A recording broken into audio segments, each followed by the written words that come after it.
Psalm chapter number 1. Psalm chapter number 1. Well, they opened up with this chapter a while back. Psalm chapter number 1. Let's all stand if you're able as we read the old King James Bible. Said, Preacher, you gonna ever get you a new Bible? When I wear this King James one now, get me another King James. First, I got the old Bible with new cover. I believe everything in it, from where it said concordance in the back, and on the back it said genuine bonded leather. I believe that too. Thank God for the old book. Amen.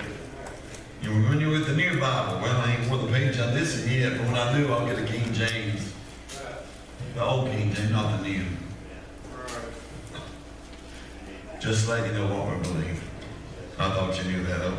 Psalm 1, verse number 1. Father, bless the reading of thy holy word. Help Matthew's on his way in and out, working late, him and others working late, be with him. Help us, Lord, to preach with the power of God. In Jesus' name, amen. Psalm 1, verse 1. Blessed is the man that walketh not in the counsel of the ungodly. Now that ain't just man, that could be a woman. Blessed is the man, mankind. We're saying, blessed is the man that walketh not in the counsel of the ungodly. Why are you listening to somebody that's ungodly? That's right. Yeah. Don't listen to a bunch of hellions. No. They'll take you down the same path with them. You're going to be blessed. Don't walk in the counsel of the ungodly. Nor standeth in the way of sinners. Well, I'm a Christian. Careful. Your testimony to somebody, a good one or a bad one. Nor sitteth in the seat of the scornful. Be careful what you're saying about others. Don't be scouring and scorning and scornful in our relationship to others. Don't be scornful. Scornful. Nor sitteth in the seat of the scornful. You know what a scorner is? Nor sitteth in the seat of the scornful. A scorner is usually sitting down because their hind end is too sorry to do anything. That's what it said. Don't sit. That's what the Bible said. Don't sit in the seat of the scornful. What is a scornful? That's somebody too sorry to get off behind you and do anything, but they're criticizing the way you do it if you do something.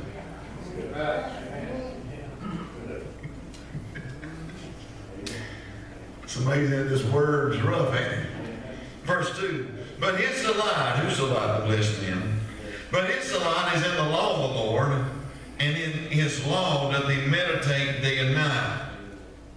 How do I keep from being a scorner or the counsel of the ungodly?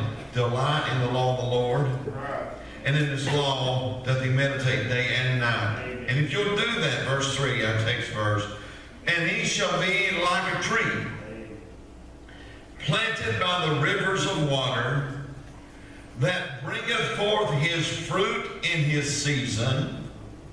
His leaf also shall not wither, and whatsoever he doeth shall prosper.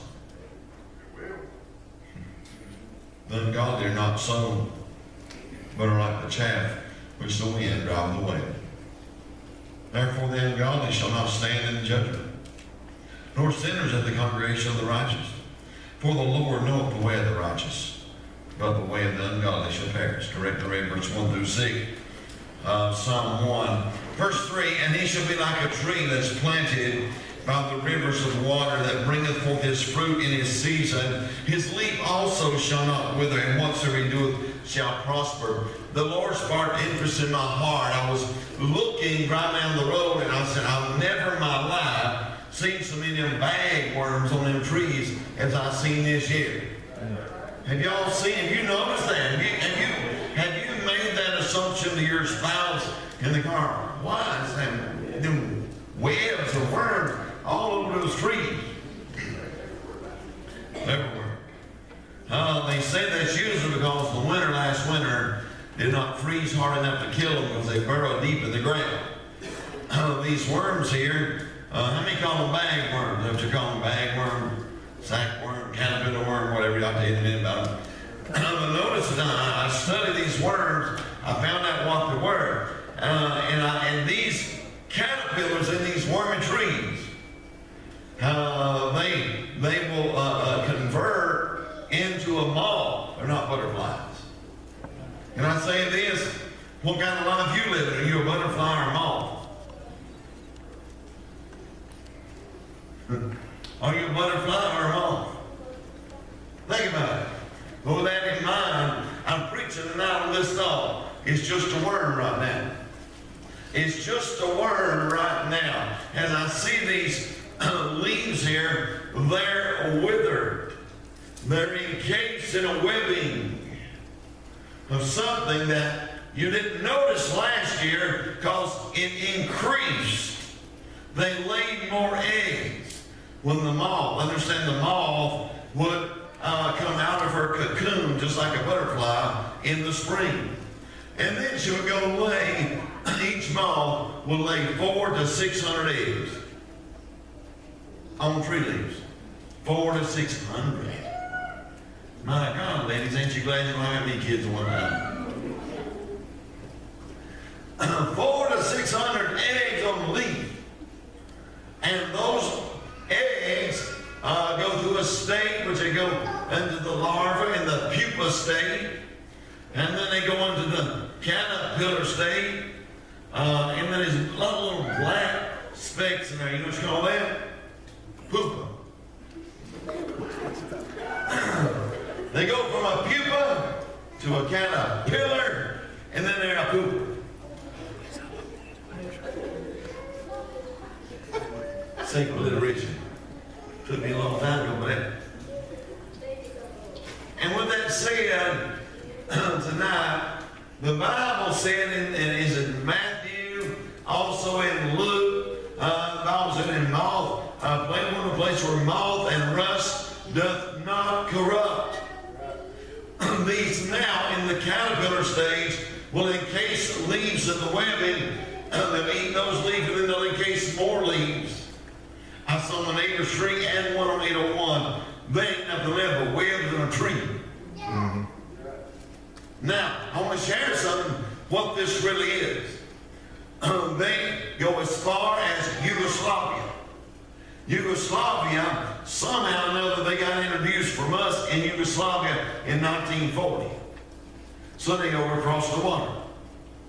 So I'm saying to you this, in a spiritual application, who shall be like a tree? Who? The blessed man. And if you're a blessed man, you can mark it down. You will have some corruption and trouble and adversity coming in your life. Right. Well, it ain't never bothered me. That's because you ain't blessed good enough yet. That's right. Or you don't appreciate your blessing. Or you're not excited about your blessing. But you start praising God for how good your kid's doing, how good your home's doing, and I promise you, all hell will go against you, and corruption and aggravation will come in your life overnight. With that application made, Bible said we're a place where moth and rust will not corrupt. A rust and a moth, it's just a natural thing, it does that. A moth doesn't fly around the real light. It flies around artificial light. That's why when you come in your house at night, you left the porch light on at night. You had moths all in the house, in your hair. Honest to God, I was reclining in my chair. One got on, I believe he's an attack moth. It was, this thing is crazy. He's in my head. I get back, man, I'll find the devil. What does the moth do? It does a lot of fluttering. Makes a lot of mess. You ever got one on you now? Grease up all over you. But the moth from this plant is totally white in the female version. But if it hatches a male version of the cocoon, let me give the stages. The pupa, the larva, the pupa, and the caterpillars. Then the caterpillar will eat out of the tree when he eats it all up. kind of like Satan did. When he destroys and devours your life, he's going to leave you, going to go down the tree, he's going to burn up in the ground. There, he's going to be encapsulated with what we used to be called a cocoon. And they find their strength and warmth in the ground, and the cocoon comes out in the spring. Then the moth is hatched in spring, then it lays 400 or 600 eggs. You go through the whole thing again and again. A white female moth solid white, but the male moth, get this, it's got black spots on it. The Bible said God hates a garment that's spotted by the flesh. So a moth is symbolic of the devil, the flesh, the enemy, always wanting to corrupt or to destroy. If your life's doing good with God, Satan is not going to like it. Right. He would love to corrupt you. And you know what one of the favorite things of a moth to eat is? Hey, right now it's just a worm. But if you ain't careful, next spring you let something go in your life. Let that little worm crawl and eat the leaves off your spiritual tree. Come next spring, you're going to moth. It ain't going to be a worm on the tree in your life. He's going to be inside the house. And then the moth, he's going to go in your closet while your clothes on. And God knows, he likes cotton, I'm sure. But if you got anything wool, a moth hates wool. I wonder why the devil hates a lamb. Wool. You with me? You know that's good. You know that's good for a country preacher. I don't care who he is. Yeah. The moth wants to destroy the wool of the lamb, the influence of Christ in our life. It starts as just a worm, and then if you let it go in winter, deep down in the dirtiest soul of the old body, just hoard it up there. Next thing you know, in springtime, here coming out a moth. You know, oh, look how pretty that white butterfly is. That's the moth. When you put your britches on, you got a hole about the size of a quarter in your rear end. You can thank goodness for the moth that you let in the house. So a moth, it does what? It corrupts. Now, Satan does the same thing. He is the anarchy of evil against God, and he's a corrupter. He'll corrupt your mind. He's a confuser. He'll confuse your mind. And then he's a devourer. The Bible said he walketh about seeking whom he may devour. He did not say he ran, he said he walked. So Satan, and y'all pray for me every time I preach against him, the devil will jump me tomorrow. So I'll pray for you, you pray for me. But Satan does not care if he eats the leaves off your spiritual tree as a worm, or if he waits till next year to destroy your life with a moth. Just as long as he destroys you, he don't care. He ain't no hurry. He just soon destroy you today. Wait a minute. Now, as I see some influence of this scripture here, Job said this. Job said it in Job 27, I think 18. Let's look at it. Job 27. Did my mark there? 27, 18. Job 27, 18. Yeah, that's where he is. Praise the Lord.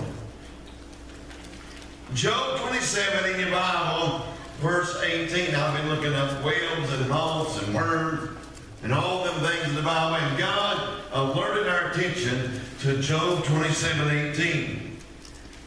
It says this: He buildeth his house as a moth, and as a booth that the keeper maketh. Do you remember, man, was it Jonah? After he got spit out of the whale, he went and made him a little booth on the side of the road. And then he had, was it a juniper or a gourd? One of them went up over his head. Gourd. The gourd. Go ahead. That's where he got that from. And then what come and eat the gourd vine overnight? A worm, a Jim Lincoln. Now it's funny that it be associated with the moth building their house. And I looked that word house up in the Strong's Concordance as I went down to the very last word of definition. So worms and webs will destroy your life as a Christian. As a moth building her house, how does she build it? She lays little eggs on a tree. And I'm saying this, many people have been encapsulated with webs in their spiritual life. You know why? Because they had eggs laid in their mind. Many people, before, I remember just 2 weeks ago, I didn't see that. And then I see them everywhere. That's the way Satan is. At first you don't recognize, or just a little egg, whatever. But now, you in a wave. Now, I'll share a few things we did not almost done. Get this. We talked about the process, how it happens where moth and rust does not corrupt. Now, it's in the tree. Next, it'll be in your house. It'll be in your closet, in your clothing. So how do you destroy that? They said this. There's about 3 ways you destroy that. So you can destroy it with fire. But it said you're going to cut the limb off or you'll burn your own tree down. That's the limb, right? Did the Bible not say, if thy eye offend thee, plug it out? That's an eye, not a limb. But if thy hand, what's that? Is a what? It's a limb. Offend thee, cut it off. Thy foot offend thee, cut it off. So I believe the Lord was saying, be careful, there's some webs in your tree. It's a worm right now. And then notice this, it's just a worm as of now. Come spring, it'll be a moth. Give it a little time. You'll see that moth. And then notice this, the worm doesn't get in a hurry. He just will eat you now or 1 year from now. But it's actually living worms on those trees, in them branches. My wife had the bright idea today, and I didn't like it. I rebelled, I fussed and fought, and I thought it would make it a painful weekend. I decided to go ahead and do it. Go ahead and laugh, lad. You've been a little wormy tree tomorrow, cut the tree limb off. I just learned that. That's it, myself. You learn that a lot real good too. But anyway, I got up on the top of my garage, brother. It's a true garage. Miss Jennifer, I got on top of the garage. And all that little black stuff in there, that little poopa was all over the roof of it. And I was up on the roof of it, stepping on the poopa, and I like fell off the roof of it. What'd you take, a pruner? No, I took a porta cable sawzall. Cordless 20-volt max. You like that, didn't you? I cut them trees off, got them off. What'd you do? I hauled them off. Load them up. They said you can burn them or you can mash them. But if you don't burn them or mash them, they'll go on the ground and come out worse next year. So that tree I laid on the side of ain't gonna be no tree next year. Put it way down, way out there. But you know, you ever think about this? It'll go through this stage, the leaves will die, the other leaves will fall off the tree, and you won't notice it as much. In your spiritual life, you're not careful, you allow those worms hit you and web you in. Then when the leaves fall off, and one of the first trees to lose his leaves is a walnut tree. Right? Leaves won't fall off for long anyway. Well, that must not have been the devil. It must have been just coincidence. No, listen to me. Something's eating your leaves off. And a walnut tree, when all the leaves fell off, is a tree that usually the leaves have to fall off for you to see the fruit on it. Say, why does God allow the devil do this to me? Maybe just trying to get your leaves off so someone can see you got fruit and you're really saved. The Bible said this, speaking of the Christian that would rebel and not heed to God's warning. He said he would turn them over to Satan for the destruction of the what? Flesh. Something he leaves off something. Now get this. Get this. Lord, this is the last page. I'll look at the last page. Here we go. Notice first of all, give you a pretty alliteration. Blessed is the man that walketh not in the counsel of the ungodly. On verse 3. And he shall be like a what? Tree. What's the next word? Planted. The word planted, if I'm thinking of the Lord, planted. He was planted there. He didn't just, oops, I just happened to pop up here. Understand this, if you're saved tonight, it's because in your heart you put faith in the firm foundation of God and accepted Jesus Christ your Savior. So if you've been planted in Christ, you have a foundation. Because the Bible says the foundation be destroyed, what can the righteous do? So that tells me if you're righteous and I'm righteous, we have a foundation. Notice the foundation. He's planted. How many glad you planted? The Bible, Psalm 92:13 said, but those that be planted in the Lord, but the glory, praise God, I love this verse. But those that be planted in the house of the Lord shall flourish in the courts of our God. Amen. Why are you doing so good? Because you planted. A lot of people I know more like a planter's wart than a planter's Christian.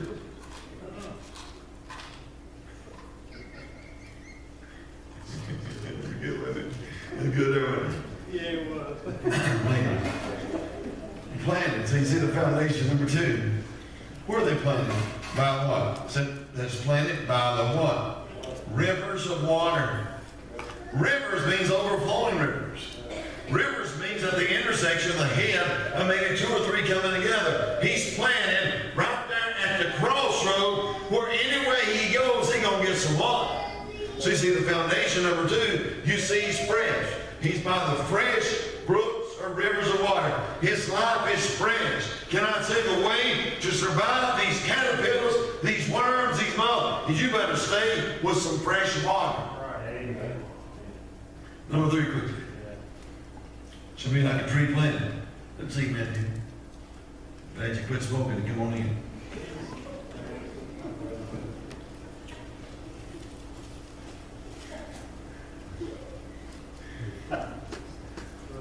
So,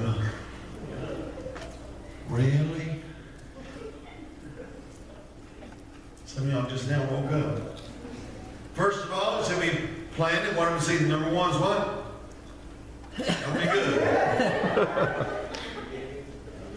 Give me a cigarette. I'm going to start smoking now. So I'll get, hey, if I want to get a little winged cigarette, if I'm going to smoke, let's go and give me a smoking big around in the room now. I get it along with the room handle.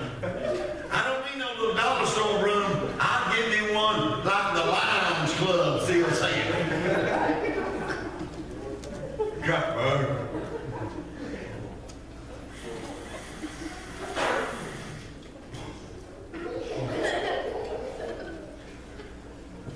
Thank God I just see some of y'all's face was frozen that way.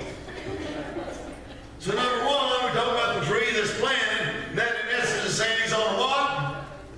Thank you, Brianna. God bless you. I'll buy you a chicken nugget now. Yeah, okay, I'm going to pay you. So it's been planted, so what? For God's sake, are y'all living? So help me God. If you don't amen, then I'm afraid that God, your boss man going to cuss you out in the morning. He's going to tell you to take 2 days off of that pay. I'll take it through there. You've been playing this one now? What now? He's on the what? Those who've been playing the house of the Lord shall flourish. Why? Because they're on a foundation. Where's it planted by? By the what? The rivers of water. That's what? Fresh.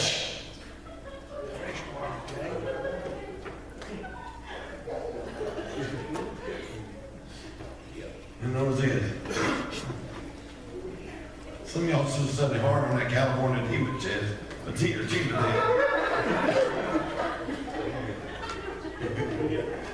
I think I took it in. The CAT. Yeah, the CAT test. Then you took the SAT test. Now we took the SAT test. Well, notice this. They're on what? It's planted. It's what? What? God, help me, Jesus Christ, help me, Lord God. I'm going to give up or I'm going to Bible and leave. The plan is what? Loud. Thank God. Now, number two, planted by the rivers of living water is what?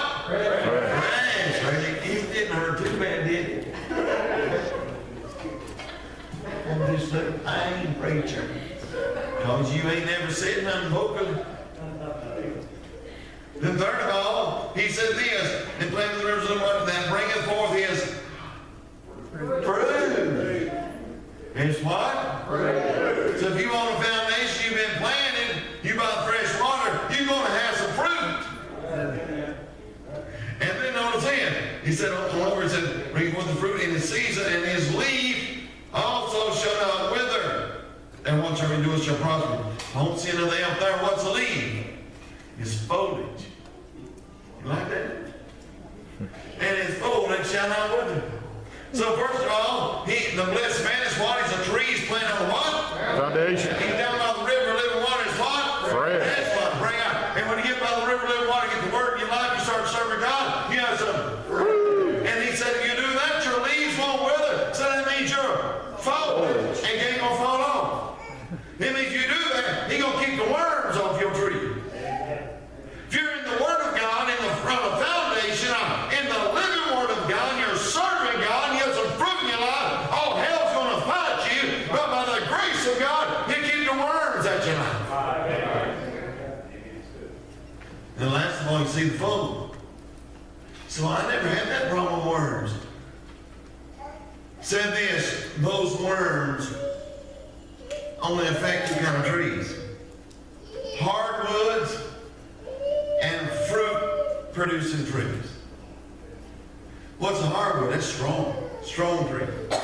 And then fruit trees, they're producing trees. I never had a problem. Maybe it's because you weak and ain't got no fruit. A good one, Brandon. Brandon like that.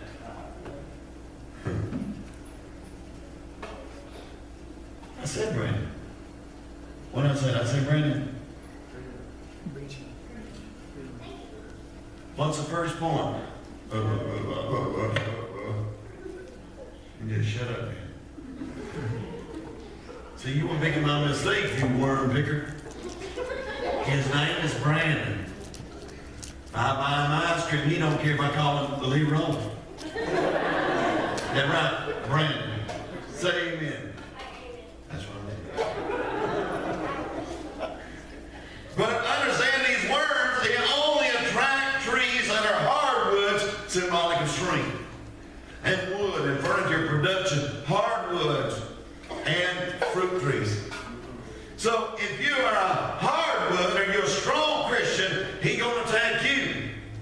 And if you're producing fruit in your life, Satan is going to attack you. But if we're not producing any fruit and we're weak in the faith, you probably ain't got no way to absorb worms on your spiritual tree. Thank you, David. Quick, we're done. Just the vote. Get this. Now, anybody know what kind of worms they are? They call that those sack called what? Bagworm. That's what I thought too. But it ain't. I found out this first thing about the spiritual speaking to those bagworms. You know why many times we get worms? Because they've misidentified them. If we're not careful, Satan will have us under an influence thinking it's not as bad as it could be, or it's something else. The Bible said, try the spirits whether it be of God or not. So the correct term, I told him, brother, look at bagworm. Yeah, the bagworms are rough. But they ain't bagworms. They said bagworms will bite you and sting you. But these are called fall whalworms. Fall whalworm. Tell you, you'll teach that next week. Have you noticed the outbreak of fall whalworms, teacher?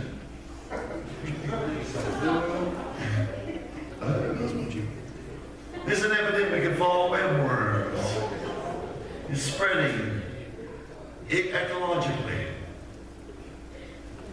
Fall whalworm. The first thing in your Christian life, you got a fall whalworm, you think it's something else. When Satan attacks you, if you're not careful, say, well, it's just the flesh, or I'm just having a hard day, all that. But listen to me. Satan will come to you to destroy you under influence or an epidemic of something else, and he's going to tell you, well, it ain't that bad. He's a liar and the father of liars.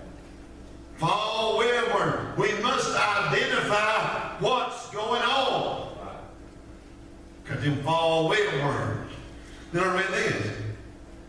and often mistaken for someone else. Try the spirits, if it's God or not, whether it be God or not. Then the whale, they welled up what they're about to devour. Let me ask you this question. Has the devil got you webbed up? Well, he ain't devoured me yet, but has he got a web on you? You know what he'll do? He'll web up. He knows how far, they said this, they know how much he can consume within the allotted time, and they will web up what they're going to destroy. And he will put all his focus and attention on destroying that portion of your life, that branch, that limb. He's putting a web on you. He's webbing you up. He's going to eat you up. How many people have got somebody webbed up and they don't even know it? And they don't even know it. So he'll web you up. Why? To devour you. It's a shame that the church, we can't so encapsulate ourselves in the house of God, the Word of God, but yet we can let the enemy web you up. Wouldn't it be good if we feel ourselves get tied up in the things of God? Webbed up in a good thing, but no, the worm's going to web you up. I'm almost done. Get this. I'm noticing, you'll notice this.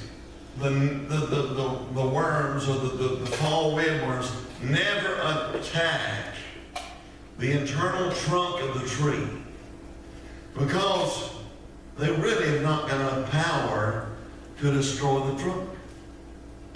If it's a strong tree to start with, get this, it's highly likely that a webworm can be on the end of every branch and still not destroy the whole tree. Wow, I'm stronger than I thought. No, you missed it. It says the webworm will attack the outer limbs, the furthest one out. That's why my walnut tree over there, my garage over here, and this webworm over the garage. You know what Satan's trying to do? He's trying to ruin your outer reach or outreach. He's going to shorten your branches a little bit at a time. You be like this. But still like this.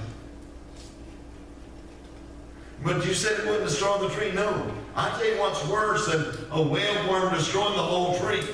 It's Satan wounding you, eating your outreach up, and leaving you alive to see the misery that you're going through. He'll wound you and let you live. I'm going to destroy your outreach.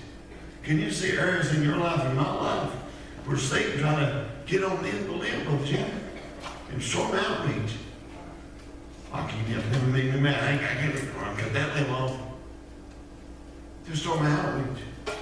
It ain't going to kill my tree, but it's going to make me wish to God I was dead.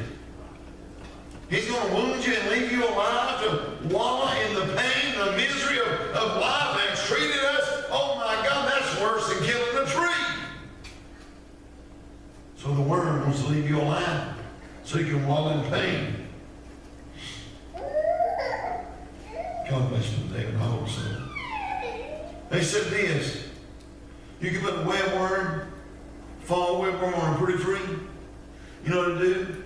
They are so aggravating. They're so distracting. They're so annoying that when you see that beautiful tree, you don't say, oh my God, there's a beautiful tree with a little spot on it. You say, look at that big spot on that tree. When you get a web on your life, Christians and so-called Christians cannot help but say, look what they did. Do you see that little web way up yonder? There's some people, you watch, you'll go out tomorrow, so help me God, you go to work, there's a webworm. There's one, oh, there's another one. And we, just by influence of others or our own physical mind, we will start looking for it now. And a lot of people are looking for webworms in our life, so they say, he's got a webworm. And you've got a worm in your mind. Matter of fact, you probably are a worm, don't know God. It distracts. They're annoying. You know the this. Notice this. Get this. Hey, anybody want, Lauren, you want to stick your hand in that webworm around? Get this. Could you help me, Lauren? Someone another day. Maybe one the first day of her job, not today. Todd, you have one. And Todd, all you do is stick, that's more like valves in here. It's got the pupas, the pillars, and the pupas. I want you to stick your hand right in the middle and get your hand full on like that. Why? Because you're afraid of it, right? You're afraid of it. You're a little weenie afraid of it. You gotta tell me what are you afraid to do? What are you? No, I'm not.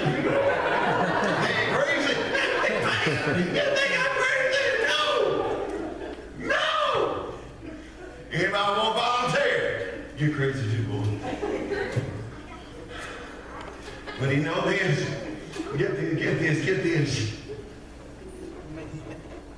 I found this out. I'm going to show you this. I ain't going to like this, but I got to do it now. How do you know what it's like this? I watched my wife grab one day. She didn't see one happen.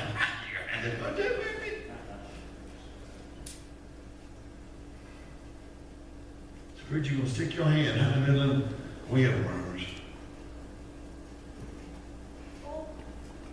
All up in them wheelworms there. They're crawling all over me. There's one on my finger there. All over there. You know they Goodness, little crazy. You know they carry Zika.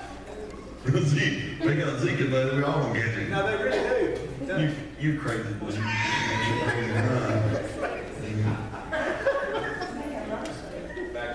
I'm gonna pray for mercy.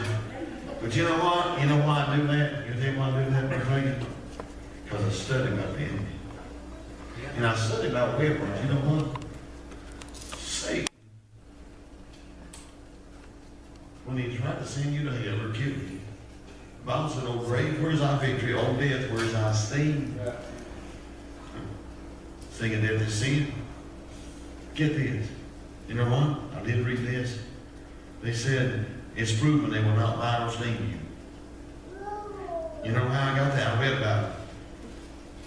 Can I say you ought to read up on your enemy? He can't send you to hell if you stay. But I did say this, and then I'm probably going to regret this in the morning. I'm scratching on that long. They said the thing about these weapons, they don't bite or sting. But get there, don't put you back with your mama. Or your stepmom. I don't. You ain't going to leave.